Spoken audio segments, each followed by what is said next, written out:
Salam sejahtera bagi kita semua. Saya Novia Nur Inaya, saya adalah mahasiswa jurusan Program Studi Pendidikan Guru Pendidikan Anak Usia Dini, Universitas PGRI Yogyakarta. Tujuan pembuatan video ini adalah untuk memenuhi nilai mata kuliah Anak Berkebutuhan Khusus dosen pengampu Lukman Hidayat MPD. Di sini saya akan mempresentasikan tentang anak berkebutuhan khusus atau ABK. Anak berkebutuhan khusus adalah anak dengan karakteristik khusus yang berbeda dengan anak pada umumnya tanpa selalu menunjukkan pada ketidakmampuan mental, emosi, atau fisik. Nah, jadi anak ABK ini adalah anak yang sangat berbeda dengan anak yang normal dan dia memiliki ciri khas tidak mampu dalam aspek emosional, fisik, maupun mental. Namun, anak yang punya IQ tinggi pun bisa kita sebut dengan anak ABK.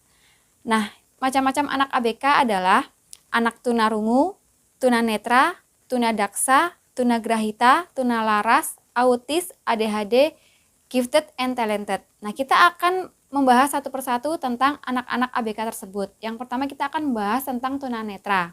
Sebelumnya kita harus mengetahui bersama apa definisi dari tunanetra. Tunanetra adalah anak yang mengalami keterbatasan penglihatan secara keseluruhan atau secara sebagian yang menghambat dalam memperoleh informasi secara visual sehingga dapat mempengaruhi proses pembelajaran dan prestasi belajar. Jadi, anak tunanetra adalah anak yang mengalami gangguan dalam penglihatannya dan akan menghambat proses pembelajaran dan prestasi belajarnya. Lalu faktor penyebab dari tunanetra adalah dari faktor internalnya biasanya ada faktor bawaan dari orang tua atau genetik dan juga kondisi psikis ibu. Jadi ketika mengandung bayi tersebut, ibu mengalami kekurangan gizi dan keracunan obat. Lalu dari faktor eksternalnya adalah ketika bayi sudah dilahirkan, bayi mengalami kecelakaan atau terkena penyakit sipilis yang mengenai matanya saat melahirkan. Dan juga pengaruh alat bantu medis saat melahirkan sehingga sistem persyarafannya rusak. Selain itu karena kurang gizi atau vitamin. Bisa juga terkena racun dan juga panas badan yang terlalu tinggi. Selain itu adanya faktor karena peradangan mata karena penyakit virus dan bakteri. Nah, karakteristik dari anak tunanetra berdasarkan faktor lingkungan, biasanya anak tunanetra lebih curiga terhadap orang lain dan anak tunanetra mudah sangat tersinggung juga sangat bergantung pada orang lain. Jika dilihat dari motorik dan perilakunya, badan anak tunanetra itu kurang tegap, juga kurang fleksibel, serta sering menggosok-gosokkan mata dan menghentak-hentakan kaki. Selain itu, kosakata untuk anak tunanetra cenderung kata-kata yang sudah pasti dan anak-anak tunanetra tidak bisa dijelaskan dengan kata-kata yang abstrak. Ciri-ciri dari anak tunanetra adalah biasanya kondisi matanya terlihat berbeda dengan anak-anak normal pada umumnya. Dan selain itu, lingkaran matanya merah dan kelopak matanya bengkak. Dan juga terjadi radang atau mata berair. Sekarang kita akan membahas anak tunarungu. Definisi dari anak tunarungu adalah anak yang kehilangan seluruh atau sebagian daya pendengarannya sehingga mengalami gangguan berkomunikasi secara verbal. Jadi, anak tunarungu adalah anak yang terdapat masalah dalam telinganya dan selalu mengalami gangguan dalam hal berbicara atau hal-hal yang berhubungan dengan komunikasi verbal.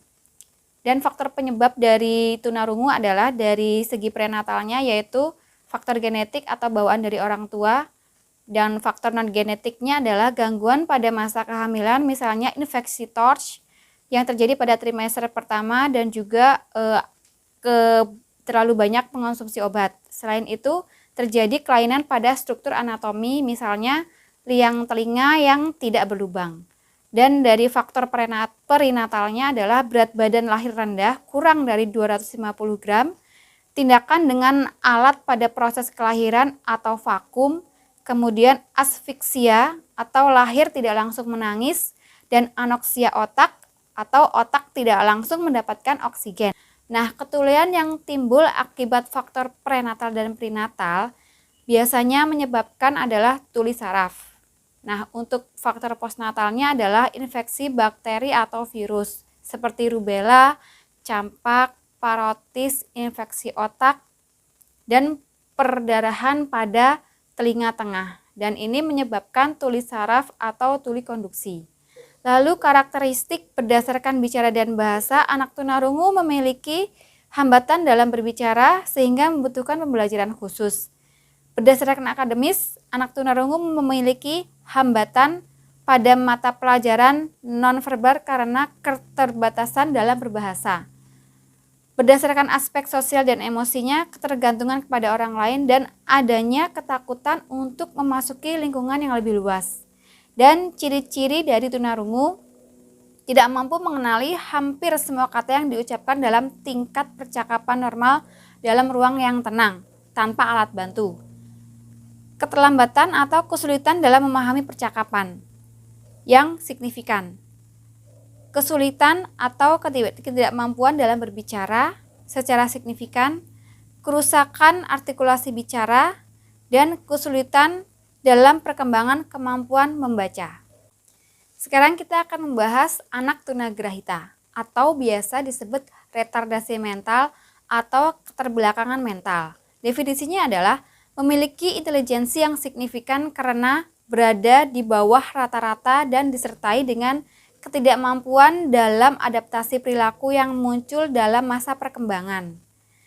Kelainan yang meliputi fungsi intelektual umum di bawah rata-rata Q84 ke bawah berdasarkan tes yang muncul di usia sebelum 16 tahun yang menunjukkan hambatan dalam perilaku adaptif. Nah, untuk anak-anak tunagrahita ini ada klasifikasinya. Yang pertama adalah Down syndrome, kemudian kreatin, lalu hidrosepalus, kemudian mikrocephalus, makrocephalus, brachycephalus, dan sapocephalus, lalu cerebral palsy. Untuk Down syndrome memiliki ciri-ciri seperti mukanya seperti orang Mongol dan terlihat matanya sipit dan juga miring. Selain itu, dan juga untuk kreatin, ciri-cirinya adalah nampak seperti orang cebol dengan ciri badan pendek, kaki tangan pendek, kulit kering, tebal dan keriput, rambut kering, kuku pendek dan tebal. Lalu untuk hidrosephalus adalah semakin membesarnya kronium yang disebabkan oleh semakin bertambahnya atau bertimbunnya cairan cerebrospinal pada kepala. Lalu untuk mikrocephalus itu adalah kondisi kepala yang kecil. Untuk makrocephalus adalah kondisi kepala yang besar dari badannya. Dan juga untuk kondisi brachycephalus adalah keadaan kepala yang melebar ke samping. Untuk kondisi sapocephalus adalah kondisi kepala yang memanjang ke atas. Dan juga untuk cerebral palsy adalah kelumpuhan pada otak mengganggu fungsi kecerdasan, di samping kemungkinan mengganggu juga pusat koordinasi gerak. Dan faktor penyebab dari tunagrahita adalah infeksi otak yang terjadi setelah bayi lahir prematur, cedera pada otak karena kecelakaan atau jatuh, adanya kelainan pada gen yang diturunkan dari orang tua, bayi tidak mendapatkan cukup oksigen selama proses persalinan, ibu terkena infeksi ketika hamil, dan ibu mengonsumsi minuman keras, obat-obatan terlarang. Namun sebenarnya kondisi tersebut masih perlu diteliti lebih lanjut karena nyatanya penyebab dari sebagian besar kasus tunagrahita masih belum diketahui secara pasti. Lalu karakteristik tunagrahita, proses berpikir dan belajar yang lebih lambat dibandingkan anak-anak sehat pada umumnya, dan juga kurang cakap dalam mempraktikkan keterampilan untuk menjalani kegiatan sehari-hari secara normal. Serta ciri-ciri yang dapat dilihat adalah duduk, merangkak, atau berjalan lebih lambat dari anak-anak lain seusianya, dan mengalami kesulitan berbicara. Selain itu, memiliki kesulitan dalam memahami aturan sosial, dan juga memiliki kesulitan dalam mengendalikan sikap atau gerakannya. Selain itu juga sulit memecahkan masalah, dan sulit berpikir logis. Sekarang kita akan membahas anak tunadaksa. Definisinya adalah anak yang mengalami kelainan atau kecacatan pada sistem otot, tulang, dan persendian karena kecelakaan, kongenital, dan atau kerusakan otak yang dapat mengakibatkan gangguan gerak, kecerdasan, komunikasi, persepsi, koordinasi, perilaku, dan adaptasi sehingga mereka memerlukan layanan pendidikan khusus. Itu adalah definisi dari anak tunadaksa.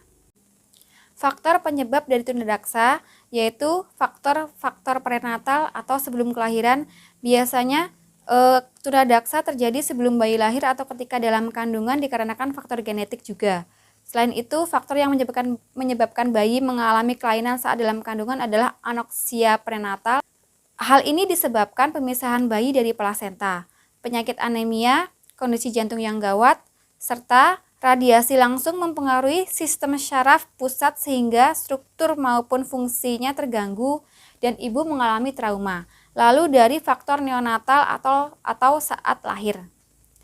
Mengalami kendala saat kelahiran seperti kesulitan melahirkan karena posisi bayi sungsang atau bentuk pinggul ibu yang terlalu sempit, pendarahan pada otak saat kelahiran dan juga kelahiran prematur, penggunaan alat bantu kelahiran berupa tang karena mengalami kesulitan kelahiran yang mengganggu fungsi otak pada bayi, dan faktor dari postnatal atau setelah kelahiran. Jadi, walaupun proses melahirkan sudah berlalu, tidak ada jaminan seorang individu tersebut terbebas dari tunadaksa seumur hidupnya. Jadi penyakit seperti meningitis, encephalitis atau radang otak, influenza, difteri, dan pertusis adalah beberapa penyakit yang dapat berdampak fatal menyebabkan disfungsi otak. Selain itu, mengalami benturan keras di bagian kepala dan terjatuh dari tempat yang tinggi tanpa menggunakan pengaman kepala juga merupakan faktor penyebab dari tunadaksa. Karakteristik dari anak tunadaksa yaitu dilihat dari sisi akademik, tingkat kecerdasannya berentang mulai dari tingkat idiot sampai berbakat. 45% anak cerebral palsy mengalami keterbelakangan mental. 35% mempunyai tingkat kecerdasan normal dan di atas normal. Sisanya berkecerdasan sedikit di bawah rata-rata. Bahwa tidak ditemukan hubungan secara langsung antara tingkat kelainan fisik dengan kecerdasan anak. Artinya, anak cerebral palsy yang kelainannya berat tidak berarti kecerdasannya rendah. Lalu dilihat dari sosial emosional, merasa dirinya cacat, tidak berguna, dan menjadi beban orang lain. Problem emosi, seperti mudah tersinggung, mudah marah, rendah diri, kurang dapat bergaul, pemalu, menyendiri, dan frustasi. Dilihat dari fisik dan kesehatannya, berkurangnya daya pendengaran, penglihatan, gangguan bicara. Kemudian mengalami kekakuan, gangguan keseimbangan, gerakan tidak dapat dikendalikan, dan susah berpindah tempat. Ciri-ciri yang dapat dilihat dari anak tunadaksa adalah anggota gerak tubuh kaku, lemah atau lumpuh, kesulitan dalam gerakan, terdapat bagian anggota gerak yang tidak lengkap atau tidak sempurna atau lebih kecil dari biasanya, terdapat cacat pada alat gerak, jari tangan kaku dan tidak dapat menggenggam, kesulitan pada saat berdiri, berjalan, duduk, dan menunjukkan sikap tubuh yang tidak normal, serta hiperaktif atau tidak dapat tenang. Selanjutnya kita akan membahas tentang anak tunalaras. Definisinya adalah gangguan atau kelainan tingkah laku sehingga kurang dapat menyesuaikan diri dengan baik terhadap lingkungan keluarga, sekolah, dan masyarakat. Definisi yang lain adalah atau gangguan emosi, kesulitan dalam penyesuaian diri dan tingkah laku yang tidak sesuai dengan norma-norma yang berlaku dalam lingkungan kelompok usia maupun masyarakat pada umumnya sehingga merugikan dirinya maupun orang lain. Nah, faktor penyebab dari anak tunalaras adalah keturunan atau genetik, neurologis, faktor biokimia atau kombinasi dari faktor-faktor tersebut. Kemudian dari faktor keluarga adalah tanpa disadari hubungan dalam keluarga yang sifatnya interaksional dan transaksional sering menjadi penyebab utama permasalahan emosi dan perilaku pada anak. Pengaruh dari peraturan, disiplin, dan kepribadian yang dicontohkan atau ditanamkan dari orang tua sangat mempengaruhi perkembangan emosi dan perilaku anak. Kemudian dari faktor sekolah. Ketika seorang anak mendapat respon negatif dari guru dan teman sekelasnya saat mengalami kesulitan dan kurang keterampilan di sekolah, tanpa disadari, anak terjerat dalam interaksi negatif. Anak akan berada dalam keadaan jengkel dan terkesan yang diakibatkan dari tanggapan yang diterimanya baik dari guru maupun teman sekelasnya. Kemudian dari faktor budaya. Beberapa budaya dapat mempengaruhi perkembangan emosi dan perilaku anak, misalnya saja contoh tindakan kekerasan yang diekspos di media. Lalu penyalahgunaan narkoba yang seharusnya sebagai obat medis dan penenang. Gaya hidup yang menjurus pada disorientasi seksualitas, tuntutan-tuntutan dalam agama, serta korban kecelakaan nuklir maupun perang. Karakteristik dari anak tunalaras yaitu ketidakmampuan belajar bukan disebabkan karena faktor intelektual, penginderaan atau kesehatan. Ketidakmampuan menjalin hubungan yang menyenangkan dengan teman dan guru. Bertingkah laku yang tidak pantas pada keadaan normal, perasaan tertekan atau tidak bahagia yang terus-menerus, serta cenderung menunjukkan gejala-gejala fisik seperti takut pada masalah-masalah sekolah. Dan ciri-ciri dari anak tunalaras yaitu gagap dan buang air sering tidak terkendali. Selanjutnya kita akan membahas anak autis. Anak autis adalah gangguan perkembangan yang sangat kompleks pada anak, yang gejalanya sudah timbul sebelum anak itu mencapai usia 3 tahun. Faktor penyebabnya adalah gangguan neurobiologis yang mempengaruhi fungsi otak sedemikian rupa sehingga anak tidak mampu berinteraksi dan berkomunikasi dengan dunia luar secara efektif. Lalu karakteristik dari anak autis adalah biasanya dia menyukai dunianya sendiri, kemudian tidak peduli terhadap lingkungannya, selain itu menolak berkomunikasi dan berinteraksi dengan orang lain, dan juga mengalami kesulitan dalam memahami bahasa dan berkomunikasi secara verbal, juga sering membuat perilaku seperti berputar-putar, mengempak-empakkan tangan seperti sayap, dan berjalan jinjit. Lalu ciri-ciri yang dapat dilihat dari anak autis adalah perkembangannya yang tidak seimbang, menyukai kegiatan yang mengulang, gaya bicara yang khas yaitu gagap, terlambat dan kurang bisa mengerti kata-kata yang sering digunakan oleh orang-orang pada umumnya, membenci suara bising, tidak suka kontak fisik, dan belum bisa berjalan saat usianya sudah menginjak 2-3 tahun. Kita akan membahas anak ADHD.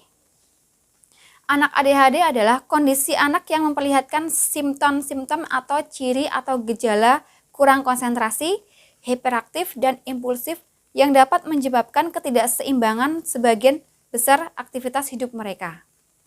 Faktor penyebab dari anak ADHD adalah ada dugaan kuat bahwa seperti televisi, komputer, dan video game mempunyai andil dalam memunculkan atau memperberat gejala dari ADHD tersebut.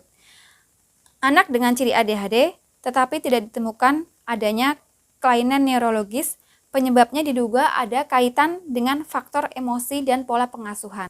Karakteristik yang dapat dilihat dari anak ADHD yaitu faktor genetik. 1/3 dari anggota keluarga ADHD memiliki gangguan, yaitu jika orang tua mengalami ADHD, maka anaknya beresiko ADHD sebesar 60%. Dan ciri-ciri yang dapat dilihat dari anak ADHD yaitu muncul pada masa kanak-kanak awal, kemudian bersifat menahun dan tidak melibatkan oleh kelainan fisik yang lain serta mental maupun emosional. Dan ciri utama individu dengan gangguan pemusatan perhatian meliputi gangguan pemusatan, gangguan perhatian, gangguan pengendalian diri, dan gangguan dengan aktivitas yang berlebihan. Dan kita akan membahas tentang anak gifted dan talented. Anak gifted adalah anak yang memiliki kemampuan intelektual tinggi serta menunjukkan penonjolan kecakapan khusus yang bidangnya berbeda-beda antara anak satu dengan anak yang lainnya. Anak yang mendapat predikat gifted dan talented adalah mereka yang didefinisikan oleh orang-orang yang benar-benar profesional atas dasar kemampuan mereka yang luar biasa dan kecakapan mereka dalam mengerjakan pekerjaan-pekerjaan yang berkualitas tinggi. Dengan demikian, mereka akan dapat mewujudkan atau memberi sumbangan baik terhadap dirinya maupun masyarakat. Gifted memakai ukuran intelijensi, sedangkan talented memakai ukuran performa. Faktor penyebab dari gifted dan talented adalah faktor genetik dan biologis. Penelitian dalam genetik perilaku menyatakan bahwa setiap jenis dari perkembangan perilaku dipengaruhi secara signifikan melalui gen atau keturunan. Kekurangan nutrisi pada masa kecil dan gangguan neurologik yang terjadi dapat menyebabkan keterbelakangan mental, begitupun sebaliknya. Dan dari faktor lingkungan adalah adanya dorongan khusus dari orang tua bagi anak untuk menjelajah, berpartisipasi dalam kegiatan-kegiatan rumah tangga, berkaitan dengan bidang keberbakatan yang dikembangkan, serta di mana usaha anak selalu mendapat reward atau dapat contoh dan panutan dari orang tua. Karakteristik dari anak gifted dan talented adalah dilihat dari kognitifnya, anak-anak berbakat biasanya dapat membaca dengan mudah, bahkan terkadang sebelum mereka memasuki usia sekolah, lebih menyukai permainan yang kompleks dan mengoleksi hal-hal yang berbau sains dibandingkan anak-anak yang lain. Dan dilihat dari sosial emosionalnya, anak berbakat sering bersikap terlalu peka terhadap perasaan diri sendiri, orang lain, dan memiliki kepedulian yang tinggi mengenai hubungan interpersonal, pernyataan diri dan isu moral, dan juga secara singkat sebagian anak berbakat memiliki kesadaran diri, self-assured, dan kemampuan sosial dan tanggung jawab moral yang baik. Dan ciri-ciri yang dapat dilihat lainnya adalah anak-anak yang memiliki IQ tinggi menunjukkan keunggulan fisik seperti badannya yang tinggi, beratnya yang seimbang, dan juga daya tarik dan kesehatan yang baik dibandingkan mereka yang intelijensinya lebih rendah. Guru anak usia dini perlu mempelajari tentang anak berkebutuhan khusus mengapa. Sebelumnya, mari kita lihat dalam Permendiknas nomor 70 tahun 2009 yang menyatakan pendidikan inklusif adalah sistem penyelenggaraan pendidikan yang memberikan kesempatan kepada semua peserta didik yang memiliki kelainan dan memiliki potensi kecerdasan atau bakat istimewa untuk mengikuti pendidikan atau pembelajaran dalam satu lingkungan pendidikan secara bersama-sama dengan peserta didik pada umumnya. Artinya, anak ABK berhak mendapatkan kesempatan bersekolah dan materi belajar yang setara dengan anak normal lainnya.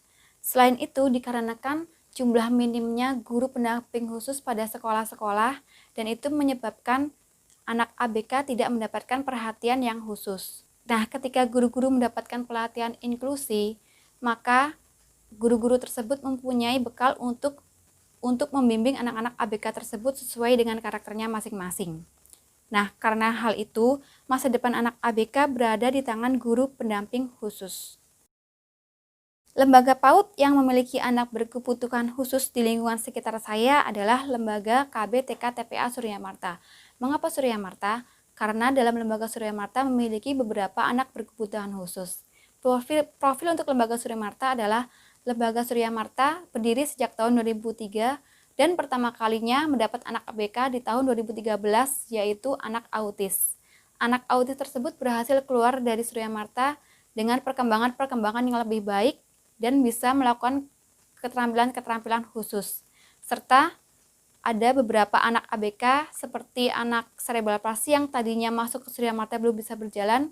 Selama di Surya Marta melalui penanganan yang khusus bisa berjalan dengan kemampuan dia sendiri, dalam arti kemampuan alaminya bisa berjalan dengan memegangi tembok atau dari duduk ke berdiri dia bisa berdiri dengan cara memegangi tembok terlebih dahulu. Meskipun sebelumnya ketika masuk awal di Surya Marta, anak tersebut sama sekali tidak bisa berjalan, dalam arti dia jalannya seperti diseret-seret.